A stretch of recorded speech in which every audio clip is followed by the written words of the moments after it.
ನಮಸ್ಕಾರ. ಇವತ್ತಿನ ವಿಷಯ ಮ್ಯೂಚುವಲ್ ಫಂಡ್ಗಳಲ್ಲಿ ಹೂಡಿಕೆದಾರರು ಏತಕ್ಕೆ SIPಗಳನ್ನು ನಿಲ್ಲಿಸುತ್ತಿದ್ದಾರೆ. ನಾನು ಡಾಕ್ಟರ್ ಭರತ್ ಚಂದ್ರ. ವಿಡಿಯೋಗಳ ಉದ್ದೇಶ ಕನ್ನಡಿಗರ ಫೈನಾನ್ಷಿಯಲ್ ಎಜುಕೇಶನ್.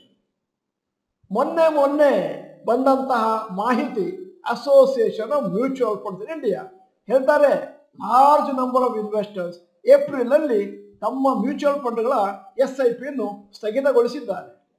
ಮತ್ತೆ ಏಪ್ರಿಲ್ ಅಲ್ಲಿ ಸ್ಥಗಿತಗೊಳಿಸಿದಂಥ SIPಗಳ ನಂಬರ್ 1.62 crores ಕ್ರಾಸ್ ಆಗಿದೆ.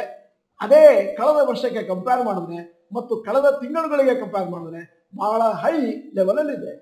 SIP ಡಾಟಾ ಜನವರಿ 2025ರಿಂದ ನಿಮ್ಮ ಮುಂದೆ ಇಡ್ತಾ ಇದೆ. ಜನವರಿ 2025ರಲ್ಲಿ ಟೋಟಲ್ SIP ಅಕೌಂಟ್ಸ್ ಇದ್ದದ್ದು 10.27 crores. ಭಾರತದಲ್ಲಿ ಹೊಸ SIPಗಳು 56.2 lakhs. SIP ಡಿಸ್ಕಂಟಿನ್ಯೂ ಆಗಿರೋದು, ಸ್ಥಗಿತಗೊಳಿಸಿದ್ದು 61.3 ಲಕ್ಷ. SIP ಸ್ಟಾಪೇಜ್ ಪರ್ಸೆಂಟೇಜ್ 109% ಮತ್ತು SIP ಅಮೌಂಟ್ ಪರ್ ಮಂತ್ 26,400 ಕೋಟಿ ಹೂಡಿದ್ದಾರೆ. ಫೆಬ್ರವರಿ 2025 ಅಲ್ಲಿ ಟೋಟಲ್ SIP ಅಕೌಂಟ್ಸ್ 10.17 crores. ಹೊಸ SIPಗಳು 44.6 lakhs. SIP ಡಿಸ್ಕಂಟಿನ್ಯೂ ಆಗಿರೋದು 54.7 lakhs ಮತ್ತು SIP stoppage percentage 123%. SIP amount per month 25,999 ಕೋಟಿ.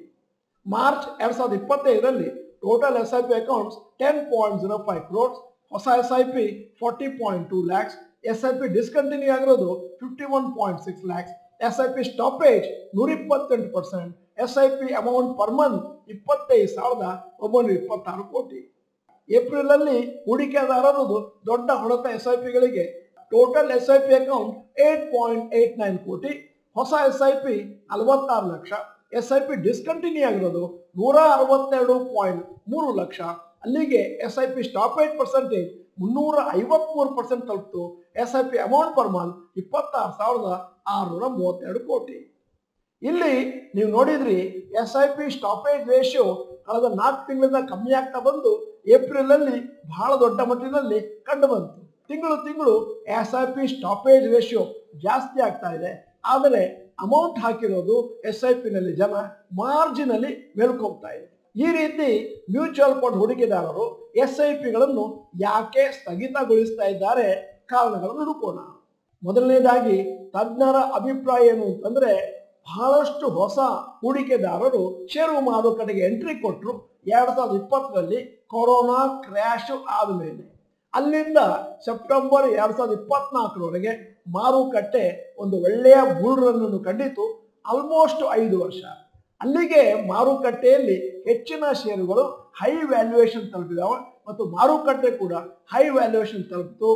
Specially mid and small cap stocks multifold increase ಆಯಿತು. ಉದಾಹರಣೆಗೆ ಕಳೆದ 5 ವರ್ಷದಲ್ಲಿ CAGR ಆಫ್ ನಿಫ್ಟಿ 500 ಇಂಡೆಕ್ಸ್ 25.26% ಇತ್ತು. ಆದರೆ 10 ವರ್ಷದ ಅವರೇಜ್ ತಗೊಂಡ್ರೆ 12.63% ಇದೆ. ಆದ್ದರಿಂದ ಕಳೆದ 5 ವರ್ಷದಲ್ಲಿ ಬೇಕಾದಷ್ಟು ರ್ಯಾಲಿಯನ್ನು ಕಂಡು ಕೊರೋನಾ ಕ್ರ್ಯಾಶ್ ಆದಮೇಲೆ ಬೇರೆ ಬೇರೆ ಕಾರಣಗಳಿಂದಾಗಿ ಮತ್ತೆ ಶಾರ್ಟ್ ಪೀರಿಯಡ್ ಅಲ್ಲಿ ನಿಫ್ಟಿ ಬಹಳ ಮೇಲಕ್ಕೆ ಹೋಗಿತ್ತು. ಸೆಪ್ಟೆಂಬರ್ 2024 ಮೇಲೆ ಮಾರುಕಟ್ಟೆಯಲ್ಲಿ ಒಂದಷ್ಟು ಕುಸಿತವನ್ನು ಕಂಡು. ಕಳೆದ 5 ವರ್ಷದ ಮಾರುಕಟ್ಟೆ ಪರ್ಫಾರ್ಮೆನ್ಸ್ ನೋಡಿ ಬಹಳಷ್ಟು ಜನರದ್ದು ಒಂದಷ್ಟು ಎಕ್ಸ್ಪೆಕ್ಟೇಷನ್, ನಿರೀಕ್ಷೆ ಮೇಲಕ್ಕೆ ಹೋಗಿರುತ್ತೆ.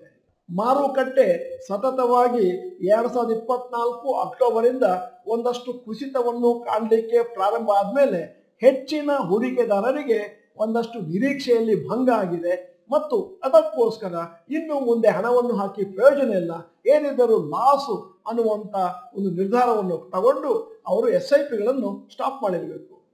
ದೀರ್ಘ ಅವಧಿಯಲ್ಲಿ ಎಲ್ಲರೂ ಕೂಡ ಒಂದು ವಿಷಯವನ್ನು ಅರ್ಥ ಮಾಡ್ಕೋಬೇಕು. ಅದೇನು ಸ್ಟಾಕ್ಸ್ ಅಥವಾ ಇಂಡಿಸೀಸ್ ಅಲ್ಲಿ ಲಾಂಗ್ ಟರ್ಮ್ ನಲ್ಲಿ ಏನ್ ಬರುತ್ತೋ ಅದು ಕ್ಯಾಚಪ್ ಆಗುತ್ತೆ. ಶಾರ್ಟ್ ಟರ್ಮ್ ಅಲ್ಲಿ ಮೇಲಕ್ಕೆ ಹೋದ್ರೂ ಕೂಡ ಕೊನೆಯಲ್ಲಿ ಲಾಂಗ್ ಟರ್ಮ್ ಆವರೇಜ್ ಹತ್ರ ಬರುತ್ತೆ. ಶಾರ್ಟ್ ಟರ್ಮ್ ಪೀರಿಯಡ್ ಅಲ್ಲಿ ಸಿಗ್ನಿಫಿಕೆಂಟ್ ಡಿವಿಯೇಷನ್ ಇರುತ್ತೆ, ಪಾಸಿಟಿವ್ ನೆಗೆಟಿವ್ ಸೈಡ್ ಬೋತ್. ಆಮೇಲೆ ಸ್ಟಾಕ್ ಮಾರ್ಕೆಟ್ ಅಡ್ಜಸ್ಟ್ ಆಗುತ್ತೆ ಲಾಂಗ್ ಟರ್ಮ್ ಆವರೇಜಸ್ಗೆ ಒಂದು 5-10 ವರ್ಷಗಳ ಬಳಿಕ. ಆದ್ದರಿಂದ ಲಾಂಗ್ ಕನ್ಸಾಲಿಡೇಷನ್ ಇದ್ರೆ ಮಾರುಕಟ್ಟೆಯಲ್ಲಿ ಮುಂದಿನ ದಿನಗಳಲ್ಲಿ ಲಾಂಗ್ ಒಂದು ರ್ಯಾಲಿಯನ್ನು ನೋಡಬಹುದು. ತಜ್ಞರ ಪ್ರಕಾರ ಹೆಚ್ಚಿನ ಜನರು ತಮ್ಮ SIPಯನ್ನು ಸ್ಥಗಿತಗೊಳಿಸಲಿಕ್ಕೆ ಇನ್ನೂ ಒಂದು ಕಾರಣ ಇರಬಹುದು. ಯಾಕಂತಂದ್ರೆ ಸಾಮಾನ್ಯವಾಗಿ ನಾವು SIPಯನ್ನು ಮಾಡಿದಾಗ ಅದು ಸತತವಾಗಿ ನಡೀತಾ ಇರ್ತದೆ, ಪರ್ಪೆಚುವಲ್ ಆಗಿ ಹೋಗ್ತಾ ಇರ್ತದೆ.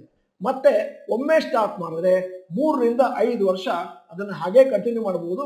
ಮತ್ತೆ ಆಟೋಮೆಟಿಕ್ ಆಗಿ ನಮ್ಮ ಅಕೌಂಟಿಂದ ಹಣ ಕಟ್ಟಾಗಿ ಮ್ಯೂಚುವಲ್ ಫಂಡ್ ಕಂಪನಿಗಳಿಗೆ ಸಂದಾಯ ಆಗುತ್ತೆ. ಅಂತಂದ್ರೆ 3 ರಿಂದ 5 ವರ್ಷ ಮೇಲೆ ಪುನಃ ಮತ್ತೊಮ್ಮೆ ಅದನ್ನ ನೀವು ಚಾಲು ಮಾಡಬೇಕಾಗುತ್ತೆ. ಬಹುಶಃ ಬಹಳಷ್ಟು ಜನರದ್ದು 3 ರಿಂದ 5 ವರ್ಷ ಆಗಿದೆ ಮತ್ತು ಆಟೋಮೆಟಿಕ್ ಆಗಿ SIPಗಳು ಸ್ಟಾಪ್ ಆಗಿದ್ದಾವೆ. ಪುನಃ ಅದನ್ನ ರೀಸ್ಟಾರ್ಟ್ ಮಾಡಲಿಕ್ಕೆ ಅವರು ಬ್ಯಾಂಕ್ಗಳಿಗೆ ಸಂದೇಶವನ್ನು ಕಳಿಸಬೇಕಾಗುತ್ತೆ. ಬಹುಶಃ ಈ ಏಪ್ರಿಲ್ಗೆ ಹಾಗಾಗಿರ್ಬೋದು ಅನ್ನುವಂಥದ್ದು ಹಲವಾರು ತಜ್ಞರ ಅಭಿಪ್ರಾಯ. ನಾವು ನೋಡಿದ ಹಾಗೆ ಕಳೆದ ಹಲವಾರು ವರ್ಷಗಳಿಂದ ಇನ್ವೆಸ್ಟರ್ಸ್ ಅವೇರ್ನೆಸ್ ಬಹಳ ಚೆನ್ನಾಗಿ ಇಂಪ್ರೂವ್ ಆಗಿದೆ. ಅಲ್ಲದೆ ನಮ್ಮ ಚಾನಲ್ ಮೆಂಬರ್ಸ್ ಅಲ್ಲಿ ಮತ್ತು ಹಲವರನ್ನು ನಾವು ಮುಖತಃ ಭೇಟಿಯಾಗುವಂತಹ ಸಂದರ್ಭದಲ್ಲಿ ಅವರ ಷೇರು ಮಾರುಕಟ್ಟೆ ಮ್ಯೂಚುವಲ್ ಫಂಡ್ ಬಗೆಗಿನ ನಾಲೆಜ್ ಅನ್ನು ತಿಳಿದುಕೊಂಡು ಕೇಳಿಕೊಂಡು ಬಹಳ ಸಂತೋಷ ಪಟ್ಟಿದ್ದೇವೆ. ಎಲ್ಲರಿಗೂ ಗೊತ್ತಿರುವ ವಿಚಾರ ಏನು ಅಂತಂದ್ರೆ, ಮ್ಯೂಚುವಲ್ ಫಂಡ್ ಅಲ್ಲಿ ಷೇರುಗಳಲ್ಲಿ ಹಣವನ್ನು ಮಾಡಬೇಕು ಅಂತಂದ್ರೆ ತಾಳ್ಮೆ ಮತ್ತು ಶಿಸ್ತು ಅತಿ ಅಗತ್ಯ. ಆವಾಗ ದೊಡ್ಡ ಮಟ್ಟದಲ್ಲಿ ಹಣವನ್ನು ಕ್ರೋಢೀಕರಣ ಮಾಡಿಕೊಳ್ಬಹುದು. ಮಾರುಕಟ್ಟೆಯಲ್ಲಿ ಯಾವುದೇ ಒಂದು ಸಂದರ್ಭದಲ್ಲಿ ನೀವು ನೋಡಿದಾಗ ಒಂದಷ್ಟು ದೊಡ್ಡ ಮಟ್ಟಿನಲ್ಲಿ ಮ್ಯಾಚೂರ್ಡ್ ಇನ್ವೆಸ್ಟರ್ಸ್ ಇದ್ದರೆ, ಅದೇ ಸಂದರ್ಭದಲ್ಲಿ ಬಹಳಷ್ಟು ಇಮ್ಯಾಚೂರ್ ಇನ್ವೆಸ್ಟರ್ಸ್ ಕೂಡ ಮಾರುಕಟ್ಟೆಗೆ ಲಗ್ಗೆ ಹಾಕಿರ್ತಾರೆ. ಅವರು ನೋಡೋದು ನಿನ್ನೆ ಮೊನ್ನೆಯಿಂದ ಎಷ್ಟು ರಿಟರ್ನ್ಸ್ ಬಂದಿದೆ.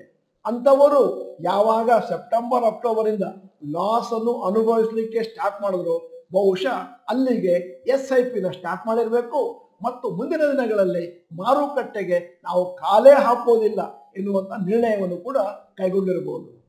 ನಮ್ಮ ಯೂಟ್ಯೂಬಿನ ಚಾಟ್ ಬಾಕ್ಸ್ಗಳಲ್ಲಿ ಮತ್ತು ಇಮೇಲ್ಗಳಲ್ಲಿ ಬಹಳಷ್ಟು ಜನ ಸಂದೇಶ ಕಳಿಸ್ತಾ ಇದ್ದಾರೆ. ಸದ್ಯಕ್ಕೆ ಮಾರುಕಟ್ಟೆ ಕೆಳಗಿದೆ ಸರ್, ಮಾರುಕಟ್ಟೆ ಸ್ಟೆಬಿಲೈಸ್ ಆಗಿ ಮೇಲಕ್ಕೆ ಹೋಗಲಿಕ್ಕೆ ಪ್ರಾರಂಭ ಆದಾಗ ನಾವು ಹಣವನ್ನು ಹಾಕಲಿಕ್ಕೆ ಪ್ರಾರಂಭ ಮಾಡ್ತೇವೆ. ಇದಕ್ಕೆ ನಾವು ಟೈಮಿಂಗ್ ದ ಮಾರ್ಕೆಟ್ ಅಂತ ಕರೀತೇವೆ. ಇದು ಒಂದು ದೊಡ್ಡ ಮಿಸ್ಟೇಕ್. ಯಾಕಂದ್ರೆ ಮಾರುಕಟ್ಟೆಯಲ್ಲಿ ಏನೂ ಬುದ್ಧಿವಂತಿಕೆ ಬೇಡ. ನೀವು ಕೇವಲ ಪ್ರತಿ ತಿಂಗಳು SIP ಮಾಡ್ತಾ ಹೋದ್ರೆ ಮುಂದಿನ ದಿನಗಳಲ್ಲಿ ದೊಡ್ಡ ಮೊತ್ತದ ಹಣ ನಿಮ್ದಾಗುತ್ತೆ. ಅದರ ಬದಲಾಗಿ ಇಂತಹ ಸಂದರ್ಭದಲ್ಲಿ ಹಾಕುತ್ತೇನೆ, ಇಂತಹ ಸಂದರ್ಭದಲ್ಲಿ ಹಾಕೋದಿಲ್ಲ ಅಂತ ಡಿಸೈಡ್ ಮಾಡಿದ್ರೆ ಹೆಚ್ಚಿನ ಪ್ರಾಫಿಟ್ ನಿಮಗಾಗೋದಿಲ್ಲ. ಕೆಳಗೆ ಬಿದ್ದಾಗ ಹಾಕಬೇಕಾಗಿತ್ತು, ಮೇಲಕ್ಕೆ ಹೋದಾಗಲೂ ಹಾಕಬೇಕಾಗಿತ್ತು. ಬಹಳ ಜನ ಕೆಳಗೆ ಬಿದ್ದಾಗ ಹಾಕೋದಿಲ್ಲ, ಮೇಲಕ್ಕೆ ಹೋದಾಗ ಮಾರುಕಟ್ಟೆ ಉತ್ತುಂಗಕ್ಕೆ ಹೋಗಿದೆ, ಕೆಳಗೆ ಬೀಳಲಿಕ್ಕೆ ಕಾಯ್ತೇನೆ ಅಂತ ಆಗ್ಲೂ ಕೂಡ SIPನ ಡಿಲೇ ಮಾಡ್ತಾರೆ. ಮಾರುಕಟ್ಟೆಯಲ್ಲಿ SIPಯನ್ನು ಸ್ಥಗಿತಗೊಳಿಸಲಿಕ್ಕೆ ನಿಮ್ಮಲ್ಲಿ ಹಲವಾರು ಕಾರಣಗಳಿರಬಹುದು. ಆದರೆ ಒಂದೇ ಒಂದು ಕಾರಣ, ಮಳೆ ಇರಲಿ, ಬಿಸಿಲಿರಲಿ, ಮಂಜು ಸುರಿತಿರಲಿ ಅಥವಾ ಭೂಕಂಪವೇ ಆಗಲಿ, ಪ್ರತಿ ತಿಂಗಳು SIP ಮಾಡ್ತೇನೆ ಅಂತ ನೀವೇನಾದ್ರೂ ನಿರ್ಧಾರವನ್ನು ಕೈಗೊಂಡಿದ್ರೆ ಅದು ಸರಿಯಾದಂಥ ನಿರ್ಧಾರ. ಮುಂದಿನ ದಿನಗಳಲ್ಲಿ ದೊಡ್ಡ ಮೊತ್ತದ ಹಣ ನಿಮ್ಮದಾಗುತ್ತೆ, ಬೇರೆಯವ್ರದಲ್ಲ. ವಿಡಿಯೋದ ಕೊನೆಯಲ್ಲಿ ಇವತ್ತಿನ ವಿಡಿಯೋಗೆ ಸಂಬಂಧಪಟ್ಟ ಹಾಗೆ ಒಂದು ಪ್ರಶ್ನೆ ಕೇಳ್ತಾ ಇದ್ದೇನೆ. ಹಿಂದಿನ ದಿನಗಳಲ್ಲಿ ತಿಂಗಳುಗಳಲ್ಲಿ ನೀವೇನಾದರೂ SIP/SIPನ ಸ್ಟಾಪ್ ಮಾಡಿದ್ರ ಅಥವಾ ಮಿಸ್ ಮಾಡಿದ್ರ? ಎಸ್ ಅಥವಾ ನೋ ಅಂತ ಟೈಪ್ ಮಾಡಿ. ನೀವು ಡಾಕ್ಟರ್ ಭರತ್ ಚಂದ್ರ ಇನ್ಸ್ಟಿಟ್ಯೂಟ್ ಕನ್ನಡ ಚಾನೆಲ್ ಮೆಂಬರ್ ಅಲ್ಲ ಅಂತಂದ್ರೆ ಇದೀಗ ಸಮಯ. ಸಬ್ಸ್ಕ್ರಿಪ್ಷನ್ ಬಟನ್, ಬೆಲ್ ಐಕಾನ್ ಒತ್ತಿ. ವಿಡಿಯೋ ಚೆನ್ನಾಗಿದ್ರೆ ಲೈಕ್ ಬಟನ್ ಒತ್ತೋದನ್ನು ಮರಿಬೇಡಿ. ವಿಡಿಯೋನ ನಿಮ್ಮ ಎಲ್ಲಾ ಸ್ನೇಹಿತರಿಗೂ ಫಾರ್ವರ್ಡ್ ಮಾಡಿ. ವಿಡಿಯೋನ ಸಂಪೂರ್ಣವಾಗಿ ನೋಡಿದ್ದಕ್ಕೆ ಧನ್ಯವಾದಗಳು. ನಮಸ್ಕಾರ.